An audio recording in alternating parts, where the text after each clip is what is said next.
Hi guys, how's it going?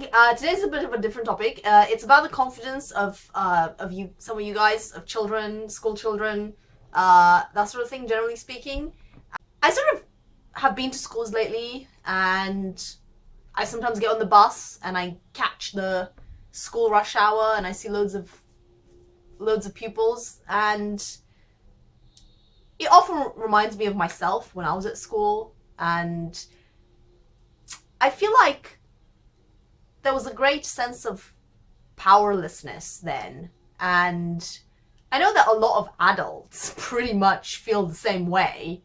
It's definitely not a child thing, but I feel that unless it's literally on purpose, which would be very sad, it's such a shame to kind of fail new generations of people by instilling a sense of inferiority or powerlessness or lack of self-esteem and confidence.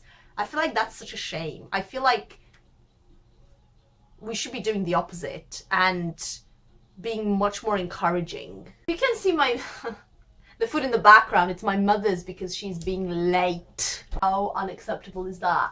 If you think about school, if you think about what education means, in a lot of places that I've seen, it means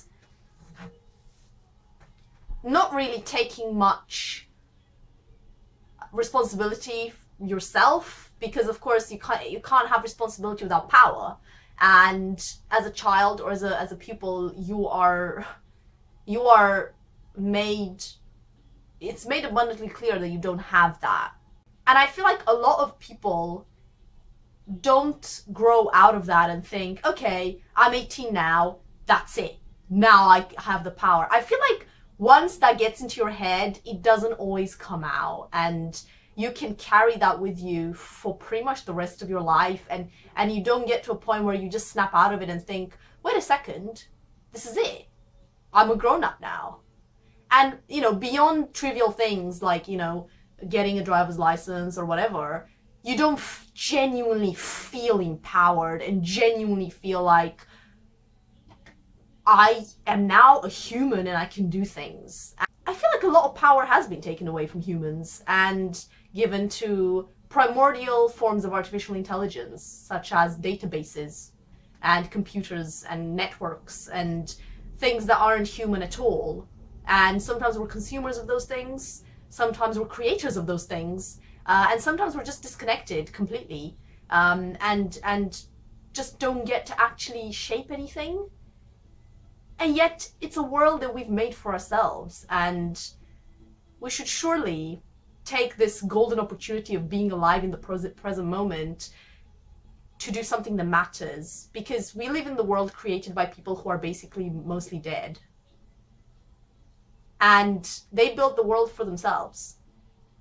It doesn't mean that it serves us. And how sad would it be for us to simply just take whatever they made without improving it, without making it fit for us? Mother's finally here, but essentially I would like to take that message and put it in a hazelnut, and put that hazelnut at the heart of what education should be. Education should not be something that creates people who are ignorant, dissatisfied, and disempowered. People who just barely want to stay alive. Because it's very rare that you're alive. And to be honest, I don't agree with everything Richard Dawkins has to say, but I will agree with what he said once, which was that we are the lucky ones to be alive, as in how very unlikely indeed that we are alive right now. Take it without fear.